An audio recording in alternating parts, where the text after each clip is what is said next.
রমজান মাসে এমন কোন আমল আছে কিনা যা করলে আল্লাহর প্রিয় বান্দা হওয়া যাবে? ভাইরা আমার, এই প্রশ্ন উত্তরে আমি বলতে চাই, রমাদান মাসে আল্লাহর নৈকট্য লাভের জন্য যে সুযোগটা তৈরি হয় এটা বছরের অন্য কোনো মাসে হয় না। সেটা কিভাবে? একে তো রমাদান মাসের প্রধান ইবাদত হলো সিয়াম বা রোজা, যেটাকে আমরা রোজা বলি। এই রোজা বা সিয়াম বা সাওম, এই ইবাদতটা আল্লাহর সঙ্গে বান্দার নৈকট্য লাভের সবচেয়ে বড় সোপান এবং সিঁড়িগুলোর একটা। কারণ আল্লাহ তাআলা হাদিসে কুদসিতে বলেছেন, আস-সাওমু লি ওয়া আনা আজজি বিহি, রোজা এটা আমার জন্য বান্দা রাখে আর এটা বিনিময়ে আমি নিজে দিব। এটা আল্লাহর সাথে বান্দার খুব গভীর সম্পর্কের একটা মাধ্যম। এই জন্য রোজা রেখে আপনি কোনো হারাম কাজ যদি না করেন, ঝগড়াঝাটি না করেন, মিথ্যা প্রতারণা না করেন, সকল গুনাহ থেকে বাঁচার চেষ্টা করেন, এটা আল্লাহর নৈকট্য লাভের সবচেয়ে বড় মাধ্যম হবে।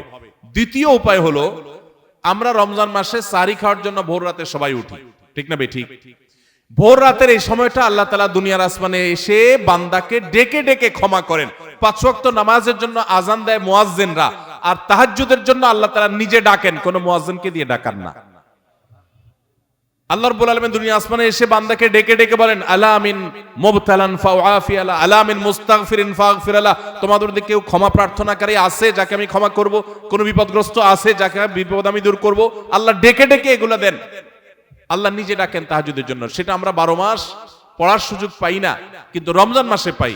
11 মাস পাই না, রমজান মাসে পাই। সাহরি খেতে উঠেন, ওই টাইমটাতে আল্লাহর সবচেয়ে কাছাকাছি যাওয়ার সুযোগ হয়। সিজদায় লুটায় পড়েন। সিজদা হলো আল্লাহর আরো কাছে যাওয়ার মাধ্যম। আকরাবু মা ইয়াকুনুল আবদু মির রাব্বিহি ওয়া হুয়া সাজিদ, বান্দা আল্লাহর সবচেয়ে কাছে যেতে পারে সিজদায় ভোর রাতে, রমজানে। সবগুলো উপলক্ষে একসাথে হয়েছে। এইজন্য ভোর রাতে সাহরি খেতে উঠলে আল্লাহর ওয়াস্তে আমি অনুরোধ করি আপনাদেরকে যে ভাইরা, এই টাইমে সাহরি খেতে উঠলে সাহরি খাওয়ার আগে পরে 10টা মিনিট অন্তত টাইম বাইর করেন। লাইটটা বন্ধ করে দিয়ে আলো আধারিতে সিজদায় পড়ে যান, 2 রাকাত নামাজ পড়েন, একটু দোয়া করেন। শুধু সাহরি খেলেন আর চলে গেলেন মসজিদে না, এই টাইমটাতে একটু দোয়া করেন। আল্লাহ নৈকট্য লাভের দারুণ সুযোগ। চেষ্টা করবো তো ইনশাআল্লাহ।